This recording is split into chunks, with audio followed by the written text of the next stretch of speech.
What is going on, Chiefs Kingdom? Welcome back to another episode of The Kingdom Says. I am your host, as always, Garrett Williams, and I am joined today by my two usual co-hosts. We've got Kyle Henning on the top right of the screen. Kyle, how are we doing tonight, sir? Doing all right. Ready to talk some ball. It was a pretty frustrating weekend, but it is what it is. It sure is. Also joining us at the bottom of the screen, Mr. Arrowhead Tom. How are we doing tonight, Tom? I feel about as well as the Chiefs played on Sunday. So, just as soon as you feel hope, something else random happens. Yeah, I start to feel good about something, and then, something else happens that makes me go, oh, that's a problem. And then I go, but there's still hope. And then hope is slowly crushed and choked out of me like, there's a plastic bag being tied over my head. Yeah. Good vibes all around. Good vibes on this. We laugh so we don't cry. Yeah. So for those of you who might have missed it, might not have heard, the Chiefs did in fact lose to the Green Bay Packers in Lambeau on Sunday Night Football, marking their fifth terrible primetime performance of the year. I mean, I don't know what it is about primetime, but the Chiefs do not play well. Haven't played well in a single game in primetime this year. I honestly don't think they were that bad, but that's all right. I guess I'm in the I agree with what Kyle's saying is accurate, right? It feels a lot worse than what it was because of the recent struggles and because, Tuscaloosa culture. And also, let's give a little bit of credit to the Packers here. They're a better team than what their record indicated. Right? They made some plays.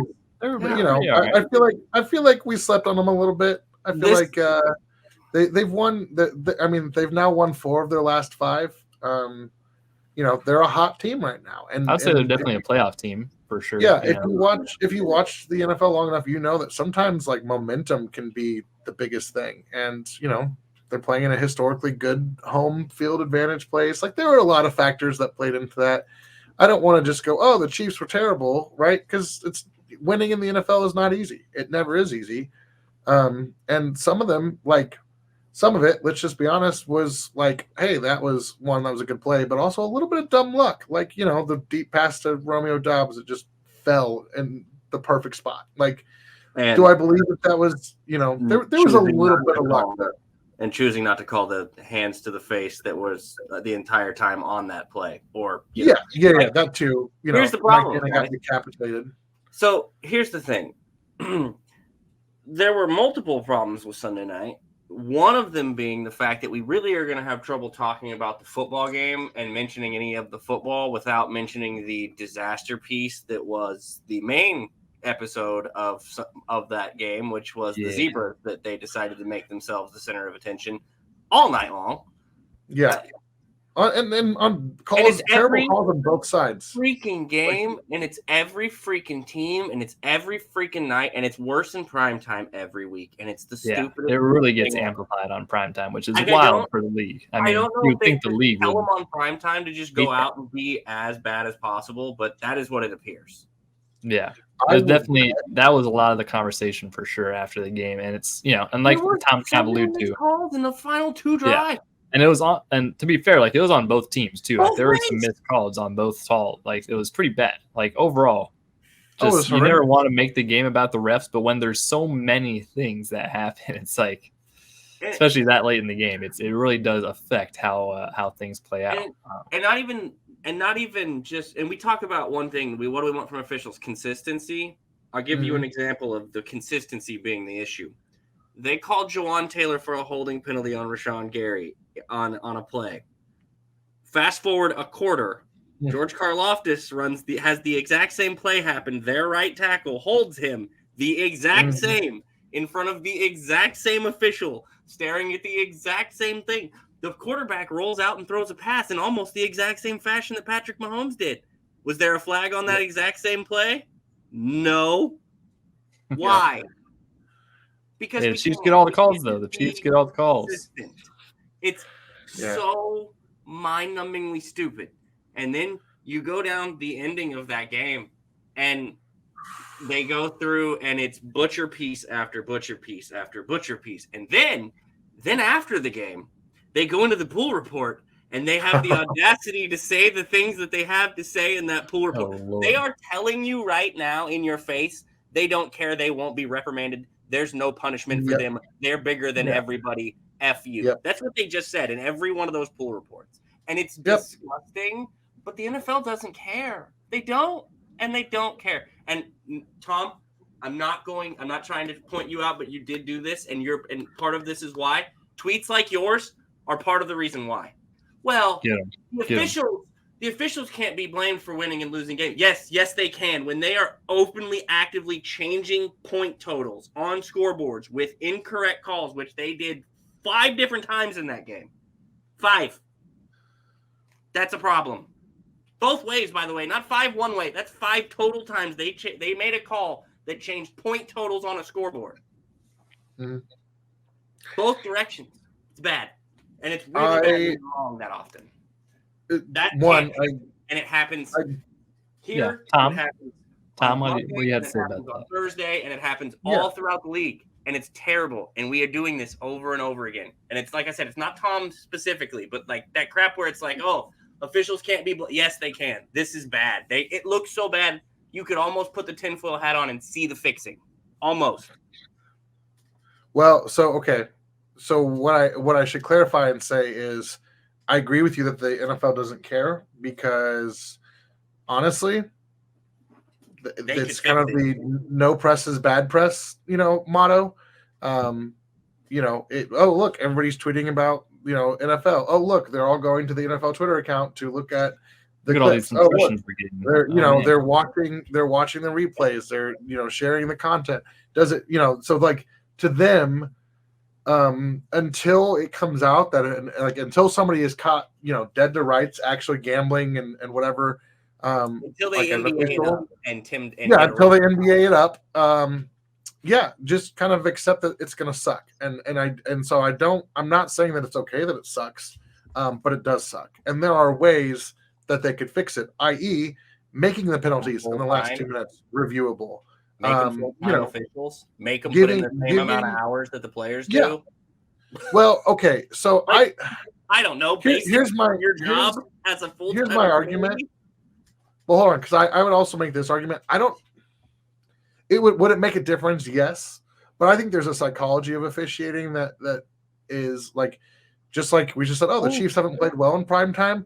The refs haven't played well in prime time because they feel the pressure too.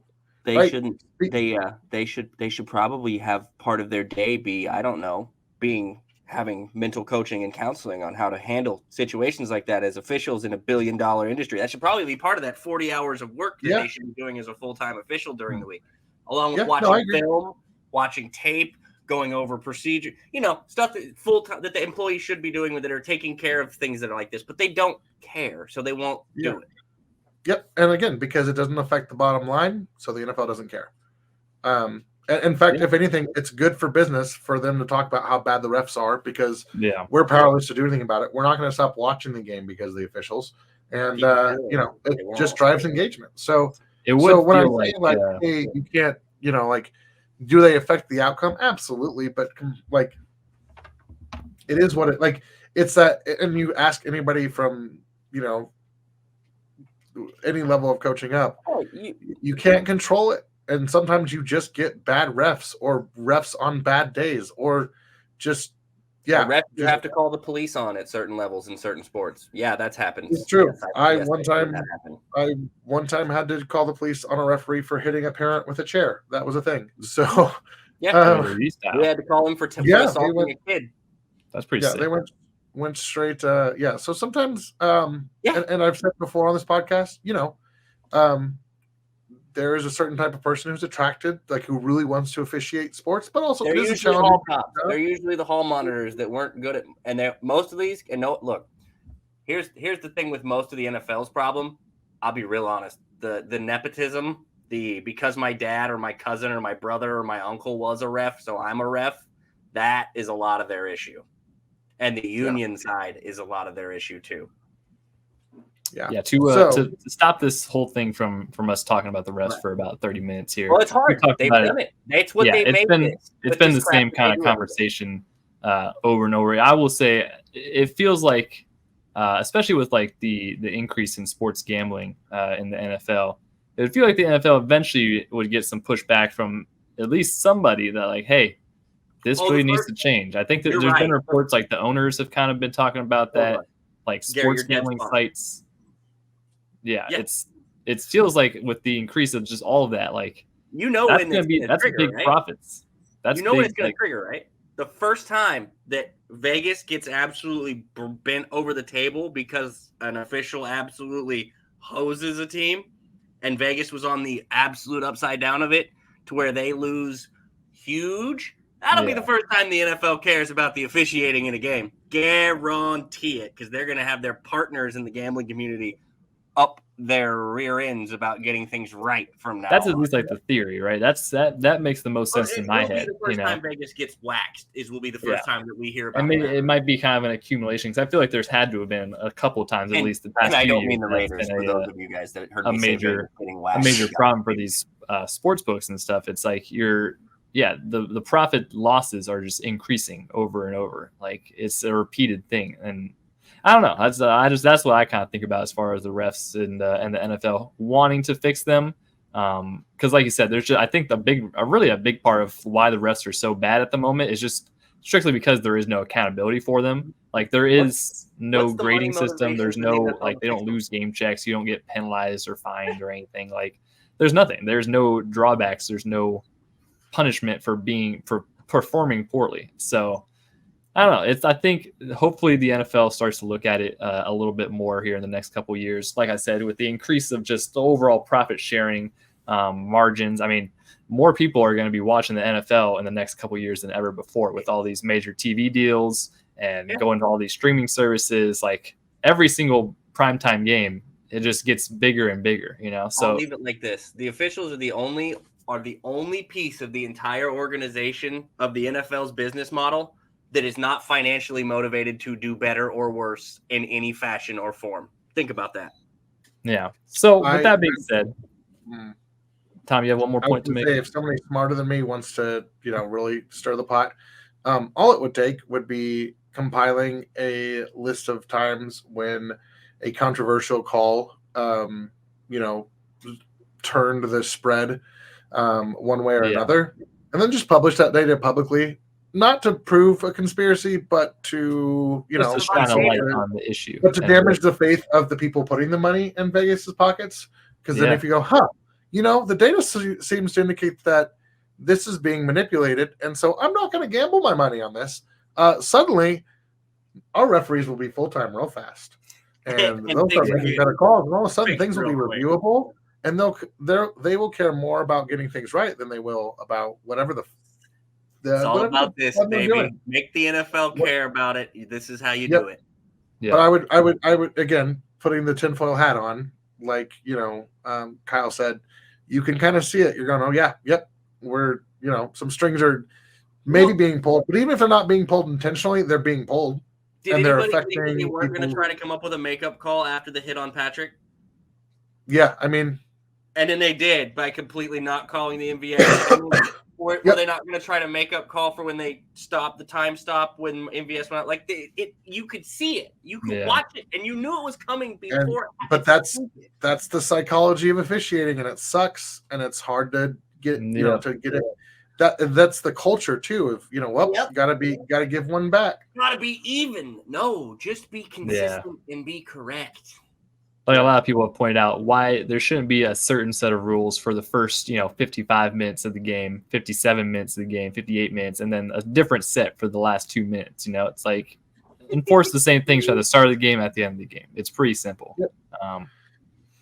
Without talking about without having to break down the refs any more further than we have. Talk about the 7 possessions that each team had in this game. Yeah, let's talk about what the Chiefs did on the field. And lack of starting on the defensive side, I think is the bigger kind of point, because that was kind of the first game that we've kind of seen the defense falter a little bit. I would say I'll give them a pass. I mean, you lose. First of all, Brian Cook's injury was demoralizing, right? And you saw that on the Brian. You heard one of the. one of the guys before he just went ooh, like when they were like you could tell they were watching it in the booth, and they're like, we're not going to re-show it.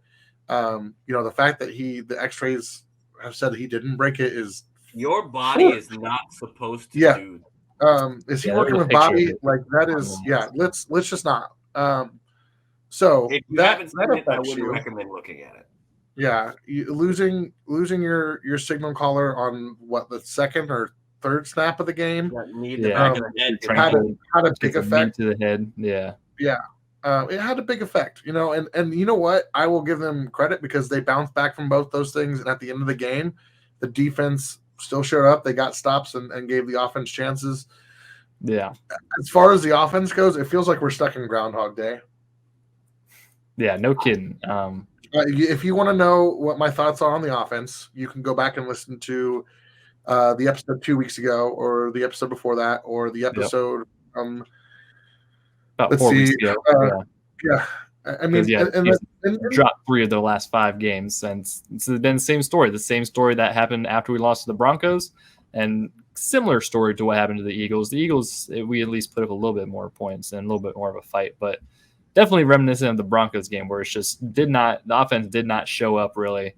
We're just kind of seeing the same mistakes that we've seen all season. I don't think we've seen an offense be this bad this late in the year in the Patrick Mahomes era, and unless I am misremembering something. No, I mean the offense hasn't looked like this at this point in the year ever. But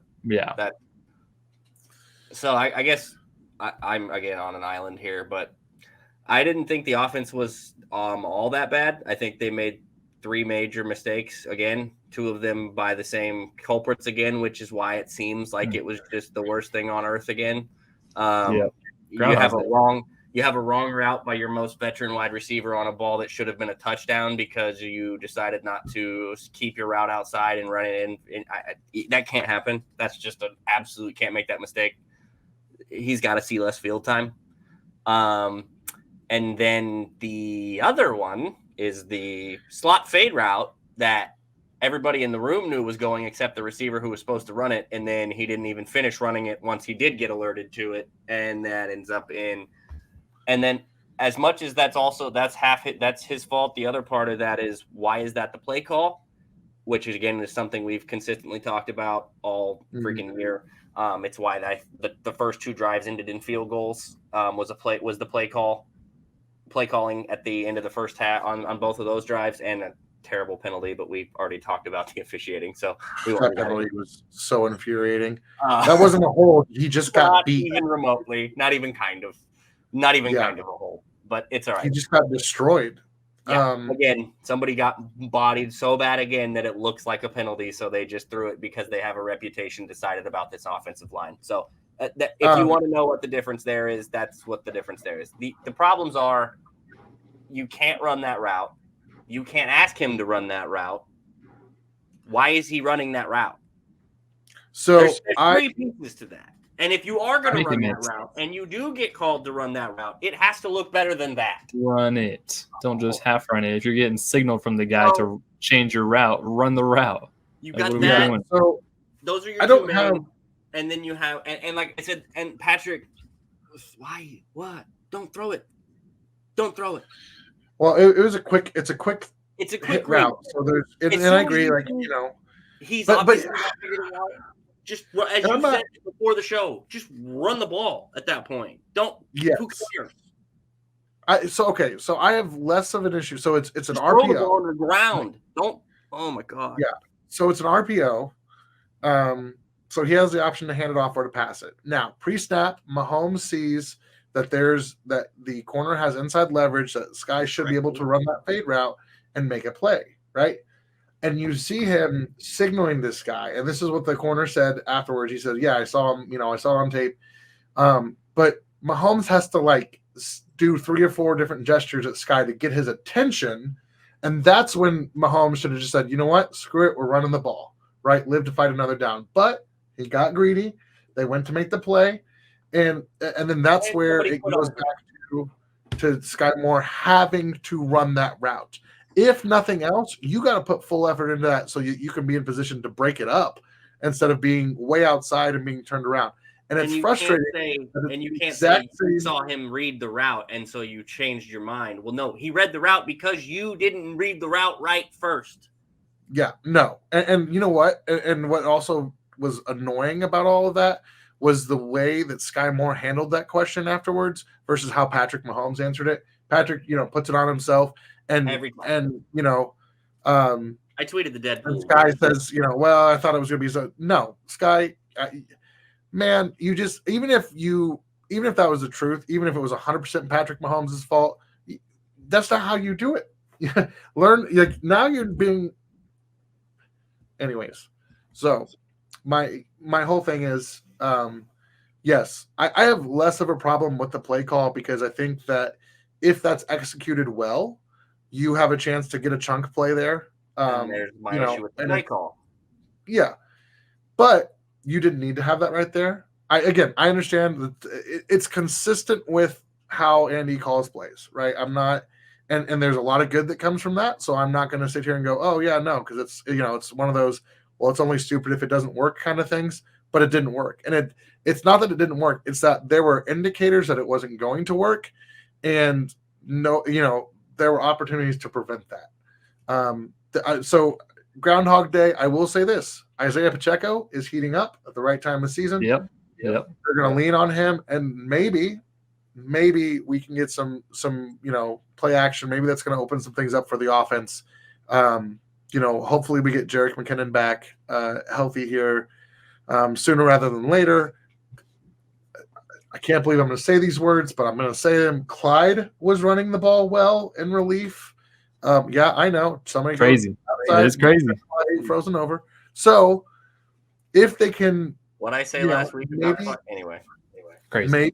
Maybe they need to shift a little bit more and get defenses to come down and then let Mahomes, dink and it's not the time of the year to be trying to refigure your offense. Why are we not running 2 tight end sets more often with Noah Gray?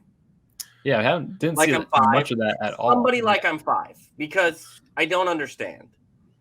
Yeah, because Noah Gray has consistently proven to be one of the better pass catchers on the team. I mean, he has been one of the more reliable options on the year. We've seen so much. Yeah, we've seen so much success last year with 12 personnel, even 13 personnel. And we barely see it at all now this year with now we just see it like 4, 5 wide receiver sets. It's very interesting. I'll say this about the offense as a whole, really. I feel like they're trending in the right direction. It's just not going fast enough, Like we're seeing an increased usage of Rasheed Rice. You're gonna want to edit that one out of the podcast. Yeah, thinking about the wrong draft beat. Draft prospect there. Just the opposite of the increase. Let me just clarify that again. We're seeing a lot more Rasheed Rice involved in the offense. Obviously, they're still getting Isaiah Pacheco pretty well involved. Although when you're playing from behind, it is kind of tough. Throw it to him. Yeah. I know. But that doesn't seem the way. They were never like behind so much that they couldn't run the ball. Yeah, even the extension of the run kind of. I mean, they did it a couple times. They checked it down to him a little bit. It was feeding Clyde feeding God, Lee, I'm just mixing up all things here. Feeding Isaiah Pacheco here. Ideal situation, obviously, for the offense. I assume got to see some. I feel like I said. I feel like the offense is a lot closer this year or this game than we've seen the past couple games.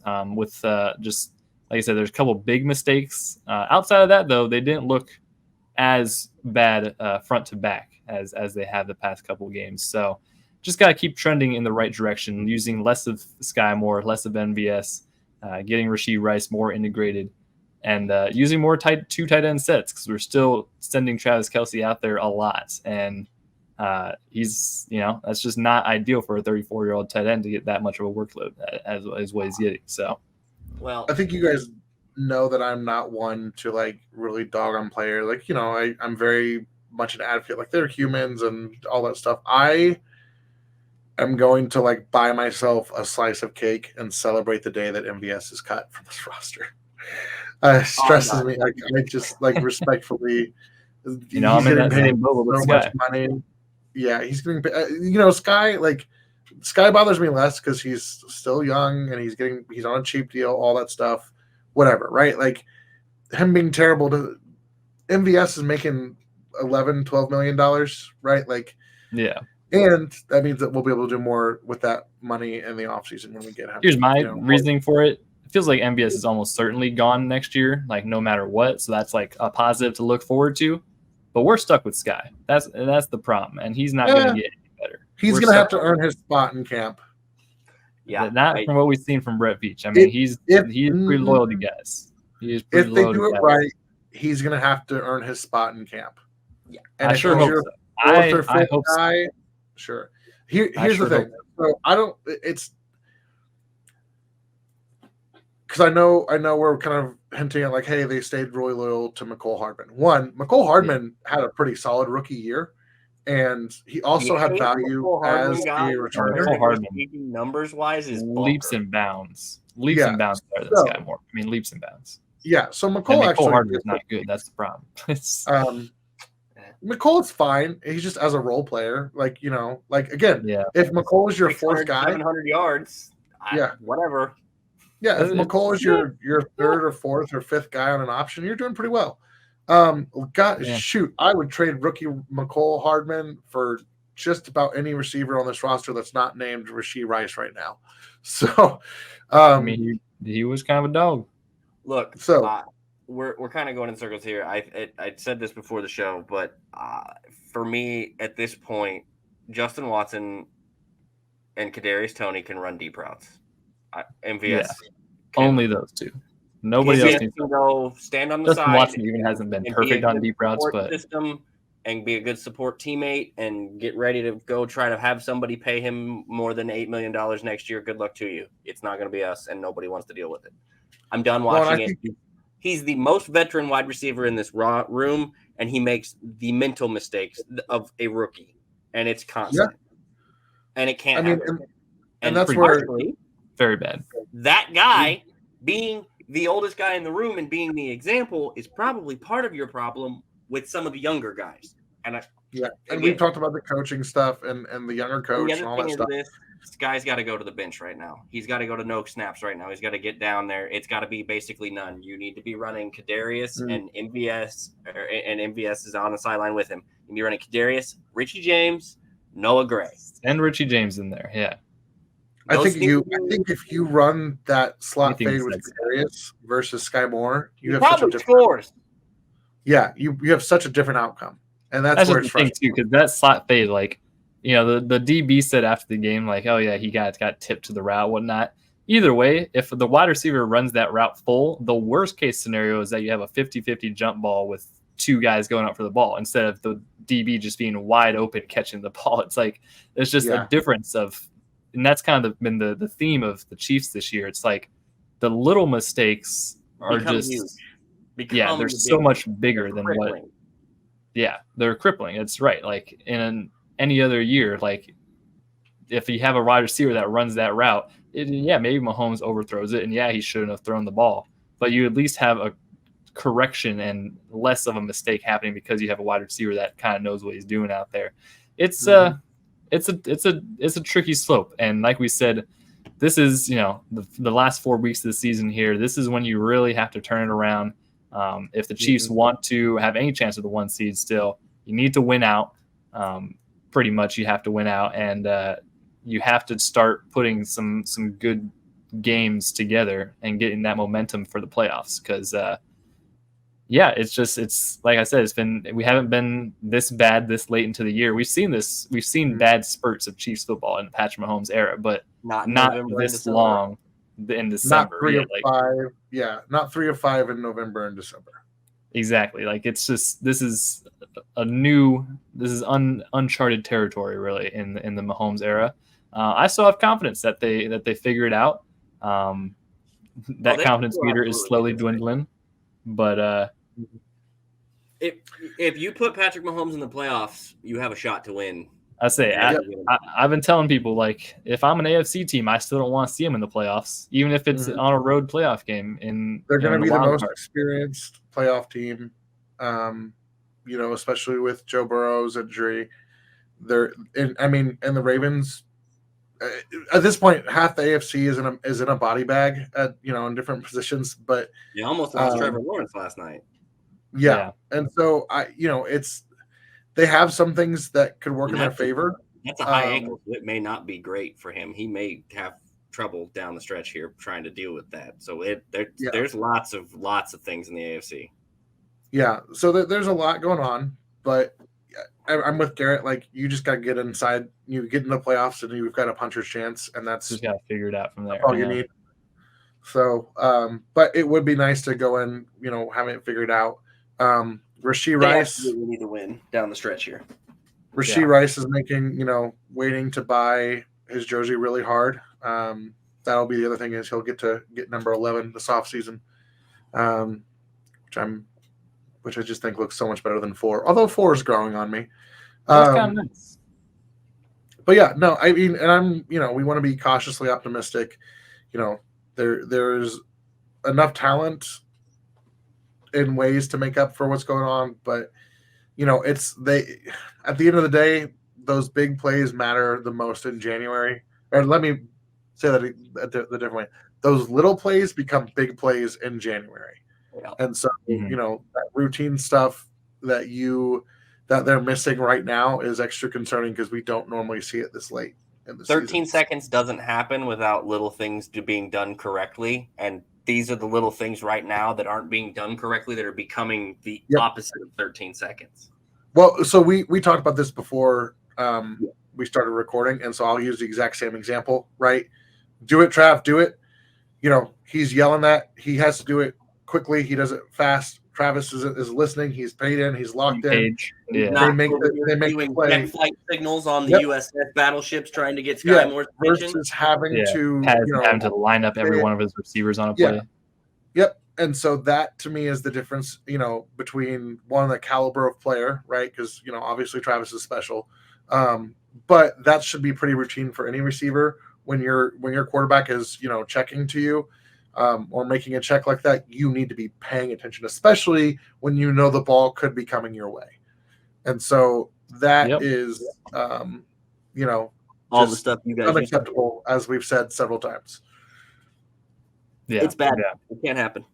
It's bad, and it needs to get better. And that's all we're looking for as we approach this next week here versus the Buffalo Bills. We will be back with another episode before that game to fully break down kind of what we expect from that budding rivalry rematch, as well as having a special feature on the next episode. Kyle, mailbag, guys. Yeah. Guess what? What a better time to ask questions than coming off of three L's in the last 5. Plenty of things to talk about. Plenty of things to ask about. Bills coming up on another big game. I mean, ask a question, get a chance at a couple of prints. You need to go over to the YouTube, go on to this video, go on to the preview video of the Packers game, go on to the Eagles game, post-game episode, drop a comment that is a question, get entered into the thing to win. Subscribe to the channel, get a bonus entry, jump over to our Twitter or Facebook or whatever, put that down there and share it, get another bonus entry, all kinds of stuff. Win free stuff, ask questions. You guys have questions. We get your questions and your responses on all the social media stuff anyway. Just come hop over and do it on YouTube and get a chance to win something for it. Show us some love. We'll show you some love back. Yeah, definitely hop over to our YouTube, comment, leave a like, leave a review, all that stuff. Also check out soon the newest Kingdom Recon episode. Our guy Arrowhead Tom and the boys over at Kingdom Recon hosted. That'll be a good time coming up soon here. And we will be back, like I said, next not next week, but later in this week with that mailbag episode and a Bills preview game. So thank you all so much for tuning in, watching this one. Be sure to check us out, YouTube, Twitter, Facebook, Instagram, at Kingdom Says Pod, all that good stuff. Spotify, Apple Music, you know the deal. And we will see you guys in the next episode of The Kingdom Says.